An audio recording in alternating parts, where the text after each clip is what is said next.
Hello students, स्वागत करते हैं आप सभी स्टूडेंट्स का आज की इस वीडियो में। स्टूडेंट्स, आज की इस वीडियो में हम बात करेंगे Rajasthan university of health science Jaipur की ओर से बीएससी नर्सिंग एडमिशन सेशन 2024-25 के लिए ऑनलाइन फॉर्म भरने शुरू है वो कर दिए हैं। तो स्टूडेंट्स, आप 2024-25 के अंदर बीएससी नर्सिंग करना चाहते हैं, इस कोर्स को करने के लिए एडमिशन वो लेना चाहते हैं, तो आप अपना एडमिशन के लिए ऑनलाइन फॉर्म कैसे किस तरह से भर सकते हैं, एडमिशन फॉर्म फिलअप की जो कंप्लीट जानकारी है इस वीडियो में आपको स्टेप बाय स्टेप आपको देखने को मिलेगी। तो आपको आज की इस वीडियो को पूरा कंप्लीट है आपको देखना है। तो चलिए अब वीडियो को शुरू है वो कर लेते हैं। तो स्टूडेंट्स, आप बीएससी नर्सिंग कोर्स करने के लिए अपना एडमिशन के लिए ऑनलाइन फॉर्म फिल करना चाहते हैं, तो सबसे पहले तो आपको इस Rajasthan university of health science Jaipur की इस वेबसाइट पर, इस पोर्टल पर आपको विजिट है आपको करना होगा। और इस वेबसाइट का डायरेक्ट लिंक भी इस वीडियो के नीचे डिस्कशन पार्ट में भी आपको मिल जाएगा। आप वहां से भी क्लिक करके इस वेबसाइट पर विजिट है वो कर सकते हैं। तो जैसे ही आप इस वेबसाइट पर विजिट करेंगे तो कुछ इस तरह से आपके सामने इंटरफेस है वो देखने को मिलेगा। और यहाँ पर आपको क्विक लिंक्स में एडमिशन 2024-25 का आपको लिंक मिल जाएगा। आप इस पर क्लिक है वो कर देंगे। जैसे ही आप क्लिक करेंगे अगला जो पेज है वो कुछ इस तरह से आपके सामने ओपन है वो हो जाएगा। इसमें यहाँ पर आपको अलग अलग कोर्सेज के नाम है वो देखने को मिल जाएंगे। और स्टूडेंट्स, आप बीएससी नर्सिंग करना चाहते हैं तो यहाँ पर आपको बीएससी नर्सिंग करके देखने को मिलेगा। आप इस पर क्लिक है वो कर देंगे। तो जैसे ही स्टूडेंट्स आप क्लिक करेंगे तो इस तरह से आपके सामने बीएससी नर्सिंग के लिए एडमिशन पोर्टल है ओपन हो जाएगा। ये नया पोर्टल है, पहले अलग तरीके से फॉर्म है वो भरा जाता था, अब की बात इसी पोर्टल के माध्यम से आपको एडमिशन के लिए फॉर्म आपको भरना है। तो फॉर्म भरने से पहले यहाँ पर आपको इंपोर्टेंट डेट है वो देखने को मिल रही है। 25 जून 2024 यहाँ पर शुरू है वो होने वाले थे, लेकिन आज से यहाँ पर शुरू है वो किए गए हैं। वो लास्ट डेट है वो यहाँ पर देख सकते हैं कि 16 जुलाई 2024 से वो रखी गई है। और स्टूडेंट से फॉर्म फिल करने के बाद में करेक्शन विंडो भी ओपन है वो होगी। यदि आप फॉर्म में किसी भी प्रकार की जानकारी है वो गलत अपडेट कर देते हैं, गलत जानकारी फिल कर देते हैं, तो आप 19 जुलाई 2024 से लेकर 20 जुलाई 2024 तक आप करेक्शन कर सकते हैं, जानकारी अपडेट कर सकते हैं। और यहाँ पर नोटिफिकेशन की जानकारी है वो देखने को मिल जाती है। यदि आपने रीड आउट नहीं किया है तो यहाँ से आप पढ़ सकते हैं डाउनलोड करके। और फॉर्म फिल करना चाहते हैं तो यहाँ पर आपको फिल फॉर्म का आपको लिंक है बटन आपको देखने को मिल रहा है, इस पर आप क्लिक कर देंगे। जैसे ही आप क्लिक करेंगे तो यहाँ पर देख सकते हैं एडमिशन फॉर्म फिल करने के लिए इसमें आपको अलग अलग स्टेप है वो देखने को मिल रहे हैं। तो इन सभी स्टेप को आपको एक एक करके कंप्लीट आपको करना है। पहला स्टेप है वो यहाँ पर देख सकते हैं इंस्ट्रक्शन के लिए है। यहाँ पर जो जानकारी दे रखी है इसको आपको एक बार जरूर आपको पढ़ लेना है। फोटो वगैरह की साइज है, सिग्नेचर की साइज है वो यहाँ पर इसमें दे रखी है। आपको किन किन बातों का आपको ध्यान रखना है इसमें आप पढ़ेंगे तो आपको कंप्लीट जानकारी आपको पता हो जाएगी। यदि आपने ऑलरेडी इसको पढ़ लिया है तो यहाँ पर आप नेक्स्ट पर क्लिक कर देंगे। जैसे आप नेक्स्ट पर क्लिक करेंगे अगला जो स्टेप है ओपन है वो हो जाएगा। अगले स्टेप में यहाँ पर आपको अपनी पर्सनल डिटेल्स है, एजुकेशन की डिटेल्स है वो आपको फुलफिल आपको करना है। तो सबसे पहले तो यहाँ पर आपको एग्जाम का जो डिस्ट्रिक्ट आपको सिलेक्ट करना है कि आप एग्जाम है, एंट्रेंस एग्जाम है, कौन से डिस्ट्रिक्ट में आप देना चाहते हैं, आप यहाँ से चेंज करेंगे। वैसे इसमें आपको जयपुर ही देखने को मिलेगा, यही आप सिलेक्ट कर लेंगे। इसके बाद में यहाँ पर आपको अपनी पर्सनल डिटेल्स आपको फुलफिल करना है। यहाँ पर आपको सबसे पहले स्टूडेंट्स का जो इंग्लिश में नाम है, फुल नेम है, जो आपकी 10th क्लास की मार्कशीट में दिया गया है वही नाम यहाँ पर आप फिल करेंगे। इसके बाद में आपको अपने पिता का जो नाम है, फादर्स नेम है, वो यहाँ पर आपको फिल करना है। और अपने फादर्स नेम के भी आगे मिस्टर, मिसेस, श्री वगैरह है, इनका आपको बिल्कुल भी यूज आपको नहीं करना है। सिंपली आप अपना फादर का, पिता का नाम यहाँ पर दर्ज करेंगे, मदर का नाम यहाँ पर आप दर्ज करेंगे, जेंडर का चयन करेंगे, मेल फीमेल जो भी है वो यहाँ से सेलेक्ट कर लेंगे। इसके बाद डेट ऑफ बर्थ का आपको चेंज करना है, तो इसके लिए आप कैलेंडर ओपन करेंगे और यहाँ पर आपको सबसे पहले ईयर का चुनाव करना है। तो यहाँ से आप ईयर का सिलेक्शन करेंगे, इसके बाद मंथ का सिलेक्शन कर लेंगे और यहाँ पर आपको फिर से इस पर क्लिक करना है और डेट का सिलेक्शन यहाँ से कर लेंगे। तो यहाँ पर आपकी डेट ऑफ बर्थ जो भी होगी वो यहाँ पर इसमें देखने को मिल जाएगी। एक बार आपको चेक आपको कर लेना है। इसके बाद में यहाँ पर आपकी जो एज कैलकुलेट होगी वो यहाँ पर इसमें देखने को मिल जाएगी। इसके बाद में स्टूडेंट्स के जो एक्टिव मोबाइल नंबर है वो यहाँ पर आप इसमें इंटर है वो करेंगे। इसके बाद में स्टूडेंट्स की एक वैलिड ईमेल आईडी भी यहाँ पर आप इसमें इंटर करेंगे। व्हाट्सएप नंबर देना चाहते हैं तो आप अपने व्हाट्सएप नंबर को भी यहाँ पर आप फिल करेंगे, नहीं तो आप इसे खाली भी आप रख सकते हैं। इसके बाद में यहाँ पर आपसे पूछा जा रहा है माइनॉरिटी कैटेगरी। यदि आप एल सब्जेक्ट में आते हैं तो यहाँ पर आप यस का चयन करेंगे और नहीं आते हैं तो इसमें आप नो का ही चयन करेंगे। इसके बाद में यहाँ पर आपसे पूछा जा रहा है कि आप राजस्थान के मूल निवासी है, आप राजस्थान से ही हैं, तो यहाँ पर आप इसमें यस का ही चयन करेंगे। यदि आप अदर किसी स्टेट से हैं तो आप नो का चयन कर सकते हैं। तो मैं इसमें यहाँ पर यस का चयन कर लेता हूँ। इसके बाद आपको कैटेगरी का आपको चयन करना है। कैटेगरी में यहाँ पर देख सकते हैं अलग अलग यहाँ पर आपको कैटेगरी देखने को मिल जाती है। यदि आप राजस्थान स्टेट से नहीं है, अदर किसी स्टेट के हैं, तो आपको यूआर यानी कि जनरल से ही आपको फॉर्म आपको फिल आपको करना पड़ेगा। तो मैं इसमें यहाँ पर ऐसी जो कैटेगरी है वो सिलेक्ट कर लेता हूँ। आप अपने अकॉर्डिंग कैटेगरी का चयन करेंगे। इसके बाद में यहाँ पर आपको पीडब्ल्यूडी कैटेगरी के लिए पूछा जा रहा है। यदि आप दिव्यांग है तो यहाँ पर आप यस का चयन करेंगे। और यदि नहीं लागू होता है तो इसमें आप नो का ही सिलेक्शन कर लेंगे। इसके बाद में आप नीचे एक तरफ आएंगे और यहाँ पर आपको कम्युनिकेशन एड्रेस की डिटेल्स है वो आपको फुलफिल आपको करना है। तो एड्रेस में सबसे पहले आपसे पूछा जा रहा है परमानेंट एड्रेस, यानी कि आपके डॉक्यूमेंट में जो एड्रेस दिया गया है वही सेम एड्रेस है वो यहाँ पर आप क्लिक करेंगे। यदि आपका एड्रेस एक लाइन में नहीं आ पाता है तो आप सेकंड लाइन का यूज कर सकते हैं। इसके बाद में स्टेट का चेंज करेंगे, मैं इसमें यहाँ पर राजस्थान का चेंज करता हूँ। इसके बाद डिस्ट्रिक्ट का आपको चेंज आपको करना है। इसके बाद में आपको पिन कोड है 6 डिजिट का वो यहाँ पर आप इसमें इंटर कर देंगे अपने एरिया के अकॉर्डिंग। इसके बाद पोस्ट ऑफिस जहाँ लगती है उसका नाम यहाँ पर आप इंटर कर देंगे। इसके बाद में यहाँ पर आपको कोरेस्पोंडेंस एड्रेस के लिए देखने को मिल जाता है। यदि आपका परमानेंट एड्रेस और प्रेजेंट एड्रेस सेम है तो यहाँ पर आपको यस पर टिक करना है। यदि अलग अलग है तो यहाँ पर आप नो का सिलेक्शन करेंगे और अपने एड्रेस की डिटेल्स अलग से यहाँ पर आप फिल कर सकते हैं। तो मैं इसमें यहाँ पर यस का ही चेंज कर लेता हूँ। इसके बाद में यहाँ पर आपको अपनी शैक्षणिक योग्यता है, एजुकेशन की डिटेल्स है वो आपको फुलफिल आपको करना है।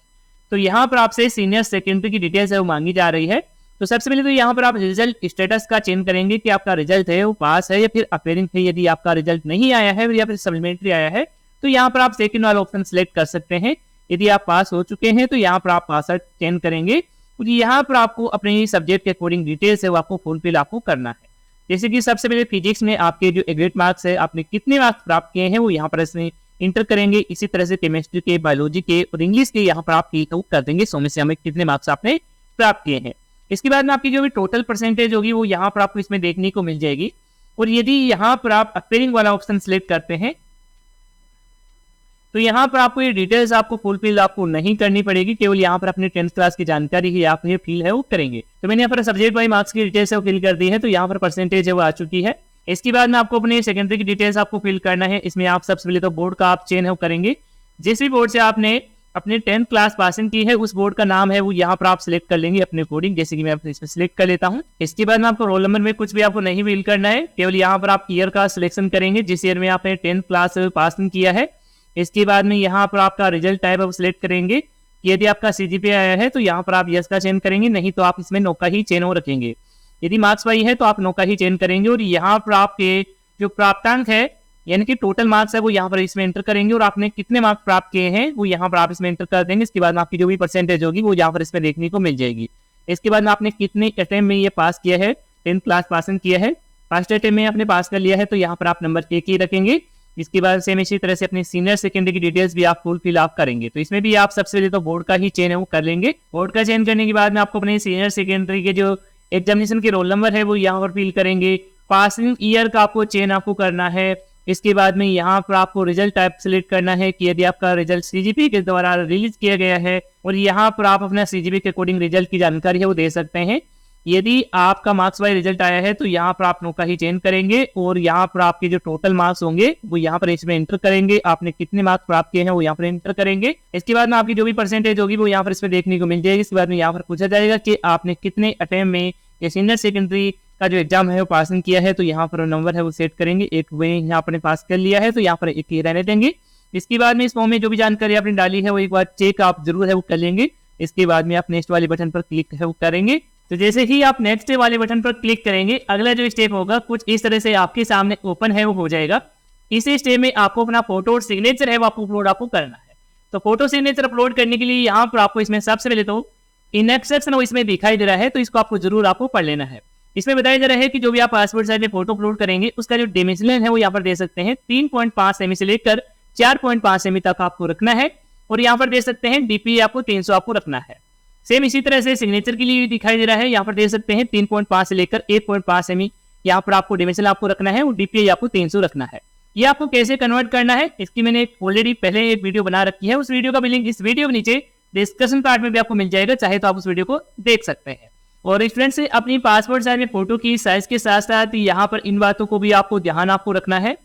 इसमें पहली कंडीशन यही रखी गई है कि यहाँ पर जो साइज देखने को मिल रही है फोटो का, यहाँ पर इसी के अकॉर्डिंग आपको फोटो का साइज आपको रखना है। यदि आप इससे कम की साइज आप अपलोड कर देते हैं तो आपकी जो फोटो है एक्सेप्ट नहीं होगी, आपका फॉर्म भी यहाँ पर रिजेक्ट है वो किया जा सकता है। तो इस प्रकार की आपको गलती आपको नहीं करना है। और आपकी फोटो में ज्यादा कलर नहीं होना चाहिए, नॉर्मल कलर होना चाहिए। और आप जो भी फोटो क्लिक कर रहे हैं आपके आइस पर ग्लासेस है, सन ग्लासेस है वो नहीं होना चाहिए। और आपके फेस पर शेडो है यानी कि छाया वो नहीं होनी चाहिए किसी प्रकार की। और आपका जो फोटो का जो बैकग्राउंड है वो क्लियर होना चाहिए और जो फेसिंग है वो कैमरा से डिटेक्ट होना चाहिए। और आपका जो फोटो का जो बैकग्राउंड है वो डार्क कलर में नहीं होना चाहिए, और फेस में किसी प्रकार का क्लॉथ है, कपड़ा वगैरह है, रुमाल वगैरह है, वो नहीं होनी चाहिए, और ब्लर इमेज है वो नहीं होनी चाहिए। तो यदि आप इस तरह की गलती करते हैं तो आपका फॉर्म रिजेक्ट हो सकता है, बाद में आपको समस्या आ सकती है। तो आप पहले ही यहाँ पर चेक है वो कर लेंगे। और इसी तरह से सिग्नेचर के लिए भी यहाँ पर 2 कंडीशन है वो रखी गई है। पहली कंडीशन यहाँ पर दे सकते हैं कि आपको व्हाइट पेपर पर भी आपको सिग्नेचर आपको करना है। यदि आप व्हाइट पेपर पर नहीं करते हैं तो आपका यहाँ पर सिग्नेचर है मान्य नहीं होगा, एक्सेप्टेबल यहाँ पर नहीं होगा। अगली कंडीशन यही है कि आपका जो हैंड है सिग्नेचर में फाइल में नहीं होना चाहिए, और न ही किसी प्रकार की जानकारी है वो होनी चाहिए, केवल आपका सिग्नेचर ही इसमें दिखना चाहिए। तो इन सभी कंडीशन को आपको ध्यान रखना है। और आप अपनी पासपोर्ट साइज में अपलोड करेंगे तो इसके लिए आप नीचे की तरफ आएंगे और यहाँ पर फोटो और सिग्नेचर के लिए अपलोड करने का सेक्शन आ जाता है। तो यहाँ पर अपलोड पर क्लिक करेंगे, कुछ इस तरह से आपके सामने ओपन हो जाएगा। आप अपने फोटो को ड्रैग एंड ड्रॉप भी कर सकते हैं या फिर सिलेक्ट भी कर सकते हैं। इस पर क्लिक करेंगे, फोटो को सिलेक्ट कर लेंगे, इसके बाद नेक्स्ट वाले बटन पर क्लिक करेंगे तो जो भी आपकी पासपोर्ट साइज में फोटो है वो यहाँ पर इसमें देखने को मिल जाएगी। एक बार आप चेकआउट भी कर लेंगे, प्रीव्यू भी चेक कर लेंगे। इसके बाद सेम तरीके से अपने सिग्नेचर को भी यहाँ पर आप अपलोड कर देंगे। जैसे अपलोड करेंगे तो आपका जो सिग्नेचर होगा वो भी यहाँ पर इसमें अपलोड हो जाएगा और यहाँ पर आपको देखने को मिल जाएगा। तो आप फोटो सिग्नेचर वो चेक कर लेंगे, आपने सही अपलोड कर लिया है तो यहाँ पर आप नेक्स्ट वाले बटन पर क्लिक है वो कर देंगे। इसके बाद में स्टूडेंट से अगला स्टेप ओपन है वो हो जाएगा। यहाँ पर आपको एप्लीकेशन फॉर्म का प्रीव्यू देखने को मिल जाएगा। तो आपने जितने भी स्टेप में अपनी जानकारी डाली है वो यहाँ पर आपको एक साथ देखने को मिल जाती है। तो यहाँ से आप कंप्लीटली जानकारी एक बार चेकआउट है वो कर लेंगे। इसके बाद में ही आपको पेमेंट आपको करना है।